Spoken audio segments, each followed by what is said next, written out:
Hello friends, ఈరోజు ఈ వీడియోలో నీట్ యూజీ 2026 ఎగ్జామినేషన్కి అపీర్ అవుతూ ఉన్న స్టూడెంట్స్ ఈ ఎగ్జామ్ రాయాలి అంటే ముందుగా registration, application filling and documents upload పాటు పూర్తి చేయవలసి ఉంటుంది.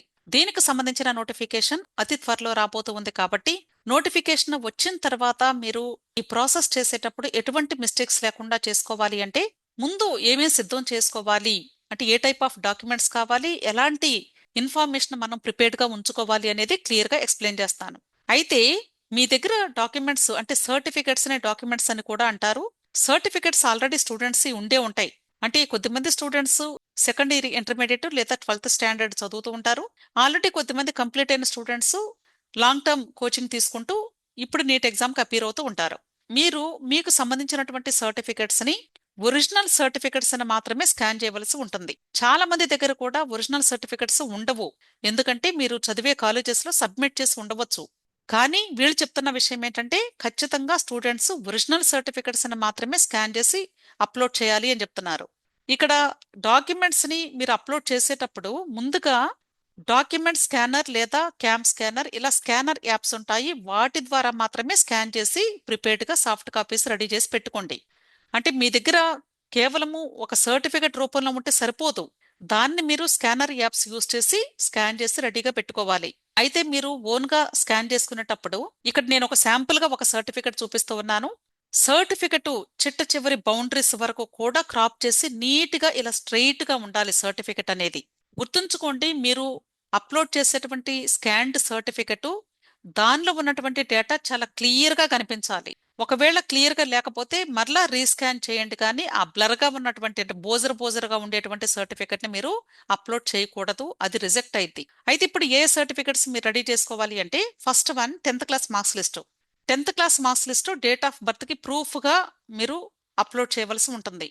మీరు స్కాన్ చేసుకున్న తర్వాత ఆ సర్టిఫికెట్ ని సేవ్ చేసుకునేటప్పుడు పీడిఎఫ్ రూపంలో మీరు సేవ్ చేసుకోవాలి. అలాగే 11th క్లాస్ లేదా 12th class intermediate marks list. అంటే ఒకవేళ ఇప్పుడు సెకండ్ ఇయర్ చదువుతూ ఉన్నటువంటి స్టూడెంట్స్ అయితే మీ దగ్గర సీనియర్ ఇంటర్ది లేదా 12th క్లాస్ ఉండదు కాబట్టి ఫస్ట్ ఇయర్ మార్క్స్ లిస్ట్ ఉంటుంది. అది ప్రిపేర్డ్ గా పెట్టుకోండి. ఇది కూడా మీరు పీడిఎఫ్ రూపంలో స్కాన్ చేసి రెడీగా పెట్టుకోండి. అలాగే స్టడీ సర్టిఫికెట్ ఇంటర్మీడియట్ది 11th క్లాస్ వరకు చదువుతూ ఉంటే స్టడీ సర్టిఫికెట్ ఉంటే స్టడీ సర్టిఫికెట్, ఆల్రెడీ కంప్లీట్ అయిన వాళ్ళు ఉంటే 12th క్లాస్ స్టడీ సర్టిఫికెట్ అయినా పర్లేదు. ఒకవేళ మీ దగ్గర స్టడీ సర్టిఫికెట్ లేకపోయినా ఇది అప్లోడ్ చేయము. బేసిక్ గా ఇది అప్లికేషన్ ఫిల్లింగ్ చేసేటప్పుడు డేటా ఎంటర్ చేయడానికి ఇన్ఫర్మేషన్ కోసం స్టడీ సర్టిఫికెట్ కావాలి. ఒకవేళ స్టడీ సర్టిఫికెట్ లేకపోతే అడ్మిట్ కార్డ్ అయినా సరే తీసుకొని రెడీగా పెట్టుకోండి. అంటే హాల్ టికెట్ అని అర్థం. ఇది కూడా మీరు స్కాన్ చేసి పీడిఎఫ్ రూపంలో పెట్టుకోండి. ఒకవేళ ఆల్రెడీ కంప్లీట్ అయిన స్టూడెంట్స్ అయితే ఇంటర్మీడియట్ స్టడీ సర్టిఫికేట్ ఉంటుంది కాబట్టి దాని మీద డీటెయిల్స్ ఉంటాయి, అవి చూసి ఫిల్ చేయండి. అలాగే ఆధార్ కార్డు. ఆల్రెడీ ఆధార్ కార్డుకి సంబంధించి ఒక వీడియో చేశాను. 10th క్లాస్ మార్క్స్ లిస్ట్ మీద స్టూడెంట్ పేరు ఎలా అయితే ఉందో అదే మాదిరిగా ఆధార్ కార్డు మీద ఖచ్చితంగా ఉండాలి. అలాగే ఆధార్ కార్డు మీద స్టూడెంట్ యొక్క ఫోటో చిన్న వయసులో తీయించుకున్న ఫోటో ఉండకూడదు. రీసెంట్ గా తీయించుకున్నటువంటి ఫోటో అయి ఉండాలి. సో ఇప్పటి వరకు ఇంకా ఎవరైనా అప్డేట్ చేయించుకుని ఉండకపోతే అట్లీస్ట్ ఇప్పుడైనా చేయించుకోండి. దయచేసి లేట్ చేసుకోవద్దు. ఇది కూడా మీరు స్కాన్ చేసి పీడిఎఫ్ రూపంలో పెట్టుకోండి. అలాగే లేటెస్ట్ కేటగిరీ సర్టిఫికెట్ అంటే క్యాస్ట్ సర్టిఫికెట్ అని అర్థం చేసుకోవచ్చు. ఈడబ్ల్యూఎస్ కేటగిరీ స్టూడెంట్స్ ఎవరైతే ఉన్నారో వీళ్ళు ఆల్రెడీ 2025లో తీసుకుని ఉంటే అదైనా యూస్ చేసుకోవచ్చు, నో ప్రాబ్లం. ఒకవేళ అసలు ఇప్పటి వరకు ఈడబ్ల్యూఎస్ తీసుకుని ఉండకపోతే వాళ్ళు ఇప్పుడు ఈడబ్ల్యూఎస్ సర్టిఫికెట్ తెచ్చుకొని అది అప్లోడ్ చేయండి. అలాగే ఓబీసీ సర్టిఫికెట్. ఓబీసీ కూడా లాస్ట్ ఇయర్ ఉన్నా పర్లేదు లేదా ఇప్పుడు తీసుకున్న సర్టిఫికెట్ అయినా పర్లేదు. అలాగే ఎస్సీ ఎస్టీ వాళ్ళకైతే పర్మనెంట్ క్యాస్ట్ సర్టిఫికెట్ ఉంటుంది కాబట్టి ఇంతకు ముందు తీసుకున్న సర్టిఫికెట్ అయినా సరే ప్రాబ్లం ఏమీ లేదు. దీన్ని కూడా మీరు స్కాన్ చేసి పీడిఎఫ్ రూపంలో రెడీగా పెట్టుకోండి. అలాగే పీడబ్ల్యూడి డిజబిలిటీ సర్టిఫికెట్, అలాగే valid UDID card for disabled candidates. Already మీ దగ్గర డిజబిలిటీ సర్టిఫికెట్ ఉండే ఉంటుంది. ఆ సర్టిఫికెట్ దాంతో పాటు యూడిఐడి కార్డు ఉంటుంది. దాని మీద వ్యాలిడిటీ ఉందా లేదా చెక్ చేసుకొని ఒకవేళ ఎక్స్పైరీ అయిపోతే దాన్ని రెన్యువల్ చేయించుకొని రెడీగా పెట్టుకోండి. దీన్ని కూడా మీరు పీడిఎఫ్ రూపంలో స్కాన్ చేసి రెడీగా పెట్టుకోండి. ఇంతవరకు అంటే 6వ నెంబర్ వరకు ఇవన్నీ కూడా సర్టిఫికెట్స్ అంటే స్కాన్ చేసి పీడిఎఫ్ రూపంలో మాత్రమే మీరు స్కాన్ చేసి రెడీగా పెట్టుకోండి. నెక్స్ట్ 7th వన్ వచ్చేసి passport size photo and post card size photo అన్నాను. అంటే స్టూడెంట్ యొక్క passport size photograph white background మాత్రమే ఉండాలి. అలాగే post card size photo. Photo స్టూడియోలో నీట్ ఎగ్జామ్ కి పోస్ట్ కార్డ్ సైజ్ ఫోటో అంటే పెద్దది ప్రింటేసి ఇస్తారు. ఎగ్జామ్కి వెళ్ళేటప్పుడు స్టూడెంట్ పాస్పోర్ట్ సైజ్ తీసుకుని వెళ్ళాలి, పోస్ట్ కార్డ్ సైజ్ ఫోటో కూడా తీసుకుని వెళ్ళాలి. కాబట్టి మీరు ఆ ఫొటోస్ తీసుకుని వాటిని స్కాన్ చేసి రెడీగా పెట్టుకోండి. మీరు అప్లోడ్ చేసేటప్పుడు ఒక ఫోటో స్కాన్ చేసుకుంటే సరిపోతుంది, దాన్నే రీసైజ్ చేసుకొని 2 టైమ్స్ అప్లోడ్ చేయొచ్చు. కానీ మీరు ఎగ్జామ్కి వెళ్ళేటప్పుడు తీసుకుని వెళ్ళాలి కాబట్టి ఖచ్చితంగా పాస్పోర్ట్ సైజ్ ఫోటో ఉండాలి, పోస్ట్ కార్డ్ సైజ్ ఫోటో కూడా ఉండాలి. అయితే ఈ ఫోటోని మీరు ఒక వైట్ పేపర్ మీద అంటించి దాన్ని ఈ డాక్యుమెంట్ స్కానర్ యూస్ చేసి స్కాన్ చేసి జేపీజీ ఫార్మాట్ లో సేవ్ చేసి పెట్టుకోండి. అలాగే స్కాన్డ్ సిగ్నేచర్ అన్నారు, అంటే స్టూడెంట్ ఒక వైట్ పేపర్ మీద సంతకం చేసి ఇదే సంతకం నీట్ ఎగ్జామ్ లో కూడా చెయ్యాలి. మీరు సేమ్ సంతకం అంటే విడివిడిగా పేర్లు రాయకూడదు, కలిపి రాయాలి. కర్సివ్ రైటింగ్ అంటాం కదా, కర్సివ్ రైటింగ్ ప్రాక్టీస్ చేయండి. ఆ సిగ్నేచర్ ని మీరు ఒక వైట్ పేపర్ మీద చేసి స్కాన్ చేసి దాన్ని జేపీజీ ఫార్మాట్ లో సేవ్ చేసి పెట్టుకోవాలి. అలాగే రైట్ హ్యాండ్ లెఫ్ట్ హ్యాండ్ అంటే కుడి చెయ్యి ఎడమ చెయ్యి 10 ఫింగర్స్ చేతి వేళ్లు ఉన్నాయి కదా, ఈ 10 ఫింగర్స్ ని కూడా ఒక వైట్ పేపర్ మీద ఇంప్రెషన్ తీసి, అంటే మీరు ఈ ఫింగర్ ఇంప్రెషన్ తీసేటప్పుడు ఇంక్ ప్యాడ్ యూస్ చేస్తే బెటర్, నీట్ గా వస్తాయి. ఈ 10 ఫింగర్స్ ని కూడా ఒక వైట్ పేపర్ మీద ప్రింట్ అంటే అడ్డంగా పెట్టుకుని పేపర్ ని దాని మీద ప్రింట్స్ వేసి దాన్ని స్కాన్ చేసి జేపీజీ ఫార్మాట్ లో సేవ్ చేసి పెట్టుకోండి. Next 10th one is very very important అండి. చాలా మంది దగ్గర కూడా ఎన్నిసార్లు చెప్పినా కూడా మీరు ప్రిపేర్డ్ గా ఉండటం లేదు. అంటే ఇంతకు ముందు కౌన్సిలింగ్స్ లో లేదా ఇంతకు ముందు అడ్మిషన్ ప్రాసెస్ అప్పుడు నేను ఎంతో మందిని అబ్జర్వ్ చేశాను. నవ్య డేస్ ఏంటంటే అందరికీ కూడా ఫోన్ పేలు జీపేలు వచ్చేసాయి కాబట్టి ఎవ్వరు కార్డ్ యూజ్ చేయటం లేదు. కానీ గుర్తుంచుకోండి, మీరు ఈ ప్రాసెస్ లో యూజ్ చేసేదంతా కూడా ఆన్లైన్ పేమెంట్. ఆన్లైన్ పేమెంట్ అంటే మీకు జీపేలు ఫోన్ పేలు అన్ని చోట్ల అవైలబుల్ గా ఉండవు. కాబట్టి ఇప్పటి వరకు మీకు debit card, credit card, internet banking facility ఈ మూడిట్లో కనీసం ఒక్కటైనా మీ దగ్గర లేకపోతే మాత్రం ఖచ్చితంగా మీరు ఇమ్మీడియట్ గా బ్యాంక్ వెళ్ళి వీటికి అప్లై చేసుకోండి. క్రెడిట్ కార్డు అందరిని తీసుకోమని నేను చెప్పటం లేదు, కానీ ఉన్న వాళ్ళు ఈ మూడిట్లో ఏదైనా యూస్ చేసుకోవచ్చు. ఇప్పటి వరకు ఏది లేకపోతే కనీసం డెబిట్ కార్డు అంటే ఏటీఎం కార్డు మీరు తప్పనిసరిగా దగ్గర పెట్టుకోండి. వీలైతే ఇంటర్నెట్ బ్యాంకింగ్ ఫెసిలిటీ కూడా బ్యాంక్ వాళ్ళని అడిగి తీసుకోండి. ఖచ్చితంగా స్టూడెంట్ డెబిట్ కార్డు యూజ్ చేయాల్సిందే. కనీసం డెబిట్ కార్డు లేకపోతే మాత్రం ఆన్లైన్ ట్రాన్సాక్షన్స్ చాలా కష్టమండి. అందుకని మస్ట్ అని పెట్టాను. దయచేసి ప్రతి ఒక్క పేరెంట్ కూడా ఈ విషయంలో ముందుగానే ప్రిపేర్డ్ గా ఉండండి. సొంత కార్డు యూజ్ చేసుకోవడానికి ప్రయత్నించండి. ఖచ్చితంగా మీరు తీసుకుని ప్రిపేర్డ్ గా ఉంచుకోవాల్సిందే. ఖచ్చితంగా 100% సర్టిఫికెట్ ఎంత ఇంపార్టెంటో ఆన్లైన్ పేమెంట్ కూడా అంతే ఇంపార్టెంట్ అన్న విషయం గమనించండి. Next active registered mobile number alternative mobile number అన్నాను. యాక్టివ్ అనే పదం ఎందుకు యూస్ చేస్తానంటే కొద్దిమంది రిజిస్టర్డ్ మొబైల్ కి ఆల్టర్నేటివ్ మొబైల్ నంబర్ కి ఏదో ఒక నెంబర్ ఎవరో ఒకరు తీస్తూ ఉంటారు. అసలు రిలేటివ్స్ ది లేదా ఫ్రెండ్స్ ది వాళ్ళే ఇవ్వకూడదు. మీ సొంత ఇంటిలో మీ తల్లిదండ్రులు లేదా స్టూడెంట్ కుంటే స్టూడెంట్వి ఆ మొబైల్ నంబర్స్ మాత్రమే రెండు రెడీగా ఉంచుకోండి. రెండు కూడా పనిచేస్తూ ఉండాలి, గుర్తుంచుకోండి. అంతేగాని ఎప్పుడో యూజ్ చేస్తున్న నెంబరు గుర్తుంటే అది చేయకండి. ఖచ్చితంగా ఇప్పుడు మీరు నీట్ ఎగ్జామ్ కి ఫోన్ నెంబర్స్ ఇస్తున్నారు అంటే ఇవే నెంబర్స్ మీకు తర్వాత కౌన్సిలింగ్ లో కూడా యూజ్ చేస్తారు. తర్వాత చేంజ్ చేసే అవకాశం ఉండదు. ఆల్ ఇండియా కోటా కౌన్సిలింగ్కి వెళ్ళినప్పుడైతే అసలు చేంజ్ చేయడానికి ఉండదు. వీటికే మీకు ఓటీపీస్ వస్తాయి. కాబట్టి ఇవి పనిచేస్తున్నాయా లేదా చెక్ చేసుకొని 2 మొబైల్ నెంబర్స్ మీ సొంత ఇంట్లో తల్లిదండ్రులవి మాత్రమే ఇవ్వండి. Next 2 email IDs. ఇవి కూడా అంతేనండి. మీ దగ్గర ఒకవేళ మీకు ఇప్పుడు ప్రస్తుతం ఈమెయిల్ ఐడి లేకపోతే క్రియేట్ చేసుకోండి. జీమెయిల్ అకౌంట్ క్రియేట్ చేసుకోండి. 2 జీమెయిల్ అకౌంట్స్ పేరెంట్స్ పేరు మీద ఒకటి, స్టూడెంట్ పేరు మీద ఒకటి క్రియేట్ చేసుకోండి. అవి మాత్రమే యూజ్ చేయండి. ఇంకొక విషయం ఏంటంటే నీట్ ఎగ్జామ్ అప్లికేషన్ అప్పుడు నేను గమనించింది, మీరు రిజిస్ట్రేషన్ ప్రాసెస్ చేసేటప్పుడు మీరు ఎంటర్ చేసినటువంటి ఈమెయిల్ ఐడి ఏదైతే ఉందో registered mail ID, registered mobile number first verification complete అవ్వకుండానే alternative mobile number, alternative email ID verification complete అయిన తర్వాత లాస్ట్ స్టెప్ లో మీకు రిజిస్టర్డ్వి వెరిఫికేషన్ ఓటీపీస్ వచ్చేలాగా డిజైన్ చేశారు సాఫ్ట్వేర్. ఇది స్టూడెంట్ కి చాలా ట్రబుల్ అవుతుంది. ఎందుకంటే స్టూడెంట్స్ ఏమనుకుంటున్నారంటే నా మెయిల్ ఐడి పనిచేస్తుంది అనుకొని రిజిస్టర్డ్ మెయిల్ ఐడి కింద రెగ్యులర్ గా యూజ్ చేసే మెయిల్ ఐడి ఇచ్చేస్తున్నారు. అన్ఫార్చునేట్ ఏంటంటే వీళ్ళిచ్చే రిజిస్టర్డ్ మెయిల్ ఐడి బ్లాక్ అయిపోతుంది. అంటే కంప్లీట్ గా ఆ మెమరీ అంతా అయిపోయి ఈమెయిల్స్ రావటం లేదు, ఓటీపీస్ రావట్లేదు. అప్లికేషన్ అంతా అయిపోయిన తర్వాత లాస్ట్ స్టెప్ లో ఓటీపీ వస్తుంది దీనికి. అంటే సిస్టమ్ అలా డిజైన్ చేశారు.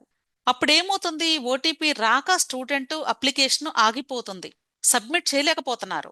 ఇది ఎన్టీఏ వాళ్ళు చేసినటువంటి మిస్టేక్. కాబట్టి మనం మార్చలేం. కాబట్టి మనం చేయాల్సింది ఏంటంటే మీరు ఇచ్చేటువంటి మెయిల్ ఐడికి ఓటీపీలు లేదా మెసేజెస్ వస్తున్నాయా లేదా ఒకసారి మెయిల్స్ పంపించుకొని వేరే మెయిల్ ఐడి నుండి అవి పనిచేస్తున్నాయా లేదా చెక్ చేసిన తర్వాత మాత్రమే registered email ID, registered mobile number ఇవ్వండి. వాటికి ఓటీపీస్ రాకపోతే మాత్రం మీ అప్లికేషన్ సబ్మిషన్ అవ్వదు. గుర్తుంచుకోండి. కాబట్టి this is very very important అండి. నేను చాలా సార్లు ఇబ్బంది పడ్డాను ఈ విషయంలో. పేరెంట్స్ ఇస్తారు, మేము నమ్ముతాము, ఆ తర్వాత రిజిస్ట్రేషన్ చేసేటప్పుడు సబ్మిషన్స్ అవ్వట్లేదు. అలాగే ఒక చిన్న లెటర్ కానీ ఒక చిన్న డిజిట్ కానీ ఏదన్నా తేడా వచ్చినా సరే మెయిల్ ఐడిలో, అప్పుడు కూడా మీకు ఓటీపీస్ రావు. ఆ తర్వాత ఆ మెయిల్ ఐడిని చేంజ్ చేసే అవకాశం కూడా ఉండటం లేదు. అప్పుడు ఏం చేయాల్సి వస్తుందంటే ఈ రాంగ్ మెయిల్ ఐడికి ఒక అకౌంట్ ని క్రియేట్ చేసి అప్పుడు ఓటీపీ రప్పించి సబ్మిషన్స్ చేయాల్సి వస్తుంది. ఇది నేను లాస్ట్ ఇయర్ ప్రాక్టికల్ గా నేను ఫేస్ చేసినటువంటి ప్రాబ్లమ్. సో దయచేసి ఎన్టీఏ వాళ్ళు చేసినటువంటి మిస్టేక్ ని మనం దానికి బలవ్వకూడదు. అంటే మీరు జాగ్రత్తగా మీ యొక్క registered mail ID mobile number కి మెసేజెస్ అంటే ఎస్ఎంఎస్ మెసేజ్ మొబైల్ నంబర్ కి మెయిల్ ఐడికి మెయిల్ వస్తుందా లేదో జాగ్రత్తగా చెక్ చేసుకొని అప్పుడు మాత్రమే అప్లికేషన్ ఫిల్లింగ్ టైంలో ఇవ్వండి. అలాగే ఇంకొక విషయం ఏంటంటే మీరు కాలేజెస్లో లేదా ఇంటర్నెట్ సెంటర్లో మీరు అప్లికేషన్ ఫిల్లింగ్ చేయించుకునేటప్పుడు మీ మొబైల్ నంబర్స్ కాకుండా మీ మెయిల్ ఐడీస్ కాకుండా వాళ్ళ మొబైల్ నంబర్స్ వాళ్ళ మెయిల్ ఐడీస్ కూడా ఇచ్చేవాళ్ళు ఉన్నారు. దయచేసి అలాంటి మిస్టేక్స్ చేయవద్దని రిక్వెస్ట్. ఈ ప్రాసెస్ కంప్లీట్ అయిన తర్వాత మీకు ఫ్యూచర్ లో ఓటీపీస్ వచ్చేటప్పుడు అడ్మిట్ కార్డ్ అయినా స్కోర్ కార్డ్ అయినా లేదా ఓఎంఆర్ షీట్ స్కాన్డ్ది మీరు వెరిఫై చేసుకోవాలి అన్నా ఇలాంటివి చేసేటప్పుడు మీకు ఓటీపీస్ రావు. చాలా ఇబ్బంది పడతారు ఈ విషయం గురించి. అందుకే ఇంతగా స్ట్రాంగ్ గా చెప్తూ ఉన్నాను. అర్థమైంది కదా? ఇది నేను ఫేస్ చేస్తాను కాబట్టి చెప్తూ ఉన్నాను. అయితే మీరు ఈ ఫోటోగ్రాఫ్, సిగ్నేచర్, థంబ్ ఇంప్రెషన్స్ ఎలా స్కాన్ చేసుకోవాలి అనే దానికి జస్ట్ మీకు శాంపుల్ గా చూపిద్దాం అనుకుంటున్నాను. మనకి పాస్పోర్ట్ సైజ్ ఫోటోగ్రాఫ్ అలాగే పోస్ట్ కార్డ్ సైజ్ ఫోటోగ్రాఫ్ రెండు కూడా అప్లోడ్ చేయవలసి ఉంటుంది. కాబట్టి మీరు ఫోటోగ్రాఫ్ కి బ్యాక్గ్రౌండ్ లో వైట్ కలర్ మాత్రమే ఉండాలి అని చెప్పాను. అలాగే ఫోటోగ్రాఫ్ పైన స్టూడెంట్ యొక్క పేరు అలాగే ఏ రోజు స్టూడెంట్ ఈ ఫోటో తీపించుకున్నారు డేట్, ఈ రెండు కూడా ఫోటోగ్రాఫర్ ని ప్రింట్ వేసి ఇవ్వమని అడగండి. ఈ ఫోటోని జేపీజీ ఫార్మాట్ లో మీరు స్కాన్ చేసి పెట్టుకోవాలి. దాని యొక్క సైజు 10 కిలోబైట్స్ టు 200 కిలోబైట్ ఉండేలాగా స్కాన్ చేసుకోవాలి. అలాగే పోస్ట్ కార్డ్ సైజ్ ఫోటోగ్రాఫ్ అన్నాను కదా, ఇది కొంచెం పెద్ద సైజు ఉంటుంది. కాకపోతే మీరు అప్లోడ్ చేసేటప్పుడైతే సేమ్ ఫోటోగ్రాఫ్ ని మీరు రీసైజ్ చేసుకుని అప్లోడ్ చేసుకోవచ్చు, ప్రాబ్లం లేదు. కానీ ఎగ్జామ్ హాల్ కి తీసుకువెళ్ళేటప్పుడు మాత్రం ఇలా post card size photograph, passport size photograph separate గా ఉంటాయన్న విషయం గమనించండి. ఈ రెండు ఫోటోగ్రాఫ్స్ మీద కూడా స్టూడెంట్ యొక్క పేరు, ఏ రోజు ఫోటో తీయించుకున్నారు అనేది డేట్ కూడా వేయించుకోండి మర్చిపోకుండా. అలాగే వైట్ బ్యాక్గ్రౌండ్ మాత్రమే ఉండాలి, లేదంటే మాత్రం యాక్సెప్ట్ చెయ్యరు. అలాగే ఎగ్జామ్ హాల్ కి కూడా ఎలో చేయరు, గుర్తుంచుకోండి. క్లియర్? నెక్స్ట్ సిగ్నేచర్ ఎలా ఉండాలి అనేది ఇక్కడ కర్సివ్ లో చేసినటువంటి సిగ్నేచర్ చూపిస్తూ ఉన్నాను. అంటే స్టూడెంట్ వైట్ పేపర్ మీద సంతకం చేసి దాన్ని స్కాన్ చేయాలి అని చెప్పాను. ఇది కూడా జేపీజీ ఫార్మాట్ లో ఉండాలి. దాని యొక్క సైజు 4 కిలోబైట్స్ టు 30 కిలోబైట్స్ ఉండేలాగా మీరు స్కాన్ చేసి రెడీగా పెట్టుకోండి. అలాగే left hand right hand 10 fingers print మీరు ఒక వైట్ పేపర్ మీద అంటే A4 సైజ్ పేపర్ తీసుకొని హారిజాంటల్ గా అడ్డంగా పెట్టి ఈ 10 వేళ్ల ఫింగర్ ప్రింట్స్ ను కూడా మీరు వేసి దాన్ని స్కాన్ చేసి జేపీజీ ఫార్మాట్ లో 10 కిలోబైట్స్ టు 200 కిలోబైట్స్ ఉండేలాగా స్కాన్ చేసి రెడీగా పెట్టుకోండి. నెక్స్ట్ అసలు ఈ ఎగ్జామ్ అప్లికేషన్ ఫిల్లింగ్ కంప్లీట్ అయిపోయిన తర్వాత ఏ డాక్యుమెంట్స్ ని ఎలా అప్లోడ్ చేయాలి అనేది మీకు అప్లికేషన్ ప్రాసెస్ టైంలో తీసినటువంటి స్క్రీన్ షాట్స్ ని మీకు ఇక్కడ పెట్టాను. ఫస్ట్ వన్ వచ్చేసి పాస్పోర్ట్ సైజ్ ఫోటోగ్రాఫ్. ఇక్కడ ఏం చెప్తున్నారంటే 80% ఫేస్ క్లియర్ గా ఉండాలి, ఎటువంటి మాస్క్ కూడా ఉండకూడదు అని చెప్తున్నారు.